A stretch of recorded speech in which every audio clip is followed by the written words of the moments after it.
샬롬, 오늘의 말씀지기 대전지구에서 사역하는 임수빈 간사입니다. 여러분은 예수 그리스도를 처음 영접한 때가 기억나십니까? 또는 평생의 소명을 주시고 나를 부르신 순간을 기억하시나요? 그때 어떤 마음이었는지, 그 은혜가 어떠했는지 기억하며 오늘의 말씀을 묵상해 보면 좋을 것 같습니다. 한번 같이 살펴볼까요?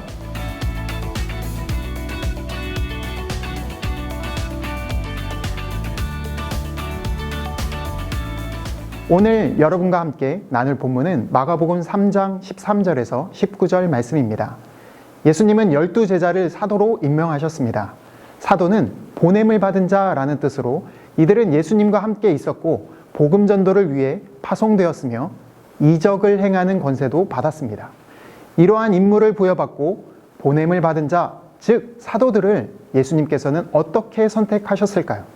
오늘 본문 13절에서는 예수님이 자기가 원하는 자들을 부르셨다라고 기록하고 있습니다.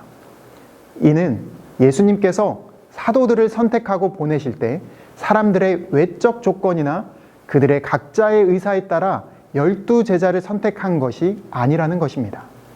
오직 예수님의 권위와 계획에 따라 제자들을 선택하여 부르셨습니다.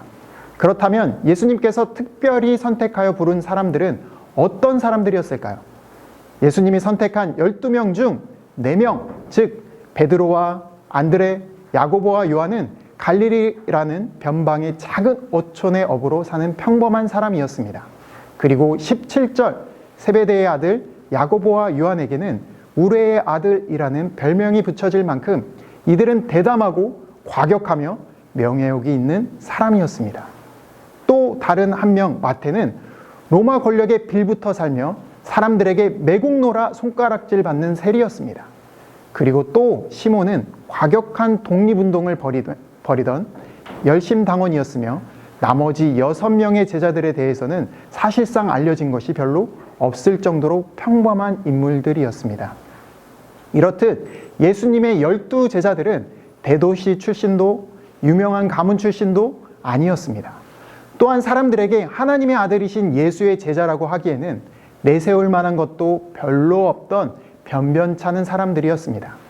이렇듯 예수님이 선택한 제자들은 하나같이 직업도 성격도 그리고 삶의 방식도 다른 평범한 사람들이었습니다. 성품과 직업의 다양성은 그들의 성장 과정이 전혀 다름을 말해주고 있으며 그들의 생각과 삶의 방식 또한 다름을 알 수 있습니다. 예수께서는 이렇듯 다양한 성장 과정과 성품과 직업을 가진 평범한 12명의 제자를 부르셨습니다. 이는 하나님 나라의 다양성을 보여주는 부분이기도 합니다.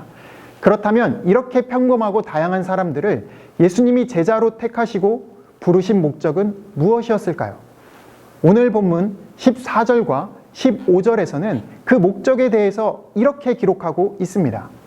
자기와 함께 있게 하시고 또 보내사 전도도 하며 귀신을 내쫓는 권능을 가지게 하려 하는데 그 목적이 있다고 말입니다. 이는 예수께서 12제자를 선택하심에 있어 확실한 목적을 가지고 행하셨음을 보여줍니다.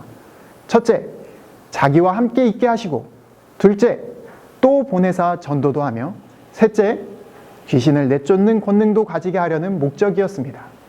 실제로 제자들은 이 목적대로 하나님의 아들이신 예수와 함께 먹고 자며 3년 동안 같이 생활했습니다. 그리고 보냄을 받은 자, 즉 사도로서 전도도 하며 귀신도 내쫓는 권능을 가지고 복음을 전하는 사명을 감당했습니다. 예수님의 제자들은 평범한 사람들이었으나 예수 그리스도로 인해 비범한 사람들이 되었습니다. 또한 예수님의 제자들은 다양한 성격과 유형의 사람들이었지만 예수 그리스도로 인해 하나됨을 실천하는 사람들이 되었습니다. 예수님은 유명하지도 않고 무명한 자였으나 그들을 부르셨습니다. 유능하지도 않고 미련한 자였지만 부르셨습니다. 다 주를 버리고 배신할 만큼 불충하나 충성되이 여겨 주셨습니다. 우리를 향한 부르심도 동일합니다. 부족하고 자격 없지만 우리를 그리스도의 제자로 선택해 주셨습니다. 우리가 예수님을 믿기로 선택한 것 같지만 사실 예수님께서 우리를 택하시고 찾아와 주셨습니다. 이것이 바로 주님의 은혜입니다.